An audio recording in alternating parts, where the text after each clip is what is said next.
अरे ये क्या हो गया? आज पूरा नीलाचल धाम हैरान था। मंदिर के सेवक एक दूसरे का मुंह देख रहे थे। पुजारी जी के हाथ कांप रहे थे। माता लक्ष्मी का चेहरा क्रोध से लाल हो चुका था।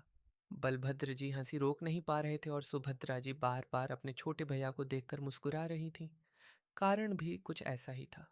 आज जगन्नाथ जी ने अपने सोने चांदी से जड़े हुए राजसी वस्त्र उतार फेंके थे।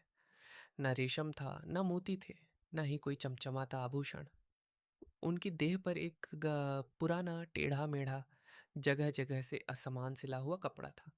कपड़े पर एक लाल दाग भी था और एक बटन तो उल्टा तक लगा हुआ था। लक्ष्मी जी बोली, प्रभु, ये क्या पहन लिया आपने? अभी के अभी इसे उतारिए। मैंने आपके लिए कल ही नया रेशमी वस्त्र तैयार करवाया था। पर जगन्नाथ जी कुछ नहीं बोले, बस मुस्कुरा रहे थे। उनकी बड़ी बड़ी आंखों में ऐसी चमक थी जैसे कोई बच्चा अपनी सबसे प्रिय चीज पा गया हो। लेकिन प्रश्न यह था कि यह कपड़ा आया कहाँ से और भगवान इसे पहनने पर इतने प्रसन्न क्यों थे? इस प्रश्न का उत्तर नगर की एक छोटी सी अंधेरी गली में छिपा हुआ था। उस गली के आखिरी मकान में एक बूढ़ा दर्जी रहता था। उसका नाम था सेवक।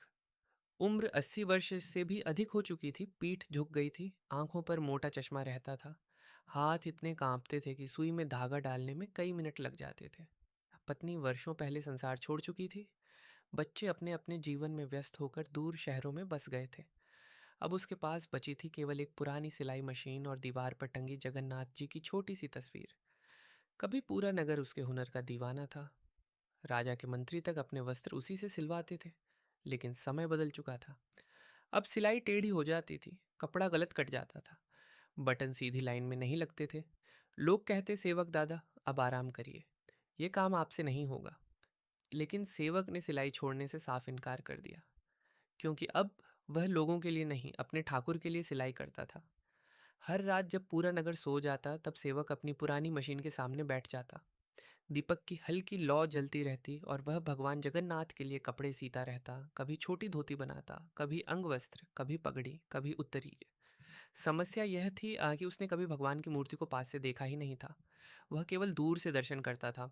उसे नाप नहीं पता था, इसलिए हर वस्त्र अनुमान से बनता था। और अनुमान भी ऐसा कि कभी कपड़ा बहुत बड़ा हो जाता, कभी बहुत छोटा, कभी रंगों का मेल ऐसा होता कि देखने वाला सिर पकड़ ले। लेकिन सेवक को इसकी चिंता नहीं थी। वह सिलाई करते समय भगवान से बातें करता था। लल्ला, पता नहीं ये नाप सही है या नहीं, पर प्रेम सही है ना? आज ये रंग अच्छा लगेगा क्या? अगर पसंद ना आए तो सपने में बता देना। और फिर सुबह होते ही वह कपड़ा तय करके मंदिर पहुंच जाता। हर दिन, बिना नागा, वर्षों तक। लेकिन मंदिर में जो होता था वह सेवक नहीं जानता था। पुजारी कपड़ा खोलकर देखते और हंस पड़ते। ये क्या बनाया है? भगवान पहनेंगे या गांव का पुतला? इसे तो पोछा बन जाए। और कपड़ा एक कोने में फेंक दिया जाता।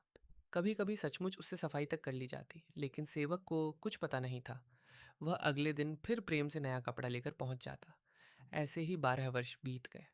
फिर एक दिन कुछ बदल गया। उस दिन सेवक तेज बुखार में तप रहा था, शरीर कांप रहा था। लेकिन उस दिन जगन्नाथ जी का उत्सव था। सेवक बोला, नहीं, आज तो मैं अपने ठाकुर के लिए सबसे सुंदर वस्त्र बनाऊंगा। उसने अपनी पुरानी संदूक खोली। उसमें एक बहुमूल्य कपड़ा रखा था जिसे उसने 20 वर्ष से संभाल कर रखा हुआ था। कांपते हाथों से उसने कपड़ा काटना शुरू किया। कभी कैंची फिसलती, कभी सुई उंगली में चुभ जाती। अचानक एक गहरी चुभन हुई। खून निकल आया और खून की बूंद कपड़े पर गिर गई। सेवक की आंखों में आंसू आ गए। वह बोला, अरे ठाकुर, तेरे कपड़े पर दाग लग गया। कुछ क्षण बाद उसने कपड़ा अपने हृदय से लगा लिया। नहीं, ये दाग नहीं है, ये भी तो तेरा ही है। मेरे शरीर में जो कुछ है सब तेरा ही तो दिया हुआ है। उसने पूरी रात जागकर सिलाई की। सुबह तक कपड़ा तैयार हुआ। टेढ़ा मेढ़ा, गलत नाप का, बीच में खून का दाग, एक बटन उल्टा, लेकिन प्रेम से भरा हुआ। सेवक ने कपड़े को माथे से लगाया और बोला, लल्ला, शायद ये मेरा आखिरी वस्त्र है, बस एक बार पहन लेना। उसी रात मंदिर के मुख्य पुजारी को स्वप्न आया। स्वप्न में स्वयं जगन्नाथ जी प्रकट हुए, लेकिन आज उनका रूप अलग था। उन्होंने वही टेढ़ा मेढ़ा वस्त्र पहन रखा था। आंखों में आंसू थे। भगवान बोले, पुजारी, कल मुझे यही वस्त्र पहनाना। पुजारी घबरा गया। प्रभु, उस कपड़े पर दाग है, सिलाई खराब है। भगवान मुस्कुराए, तुम्हें दाग दिखाई देता है, मुझे मेरे भक्त का प्रेम दिखाई देता है। फिर उन्होंने वह रहस्य बताया जो सुनकर पुजारी कांप उठा। 12 वर्षों से एक बूढ़ा भक्त मेरे लिए वस्त्र भेज रहा है। तुम लोगों ने उसका एक भी वस्त्र मुझे नहीं पहनाया। पुजारी के पास कोई उत्तर नहीं था। सुबह होते ही भगवान को वही वस्त्र पहनाया गया और तभी चमत्कार हुआ। जो वस्त्र देखने में बिल्कुल बेढंगा था वह मूर्ति पर बिल्कुल सही बैठ गया।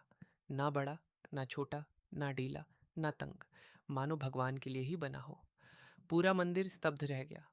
उसी समय भगवान की आंखों में ऐसी चमक थी जिसे देखकर हर भक्त भाव विभोर हो गया।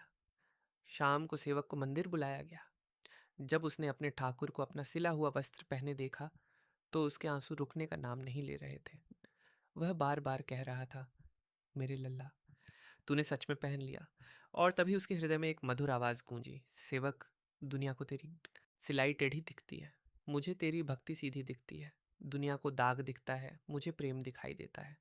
दुनिया को कपड़ा दिखाई देता है, मुझे मेरा भक्त दिखाई देता है।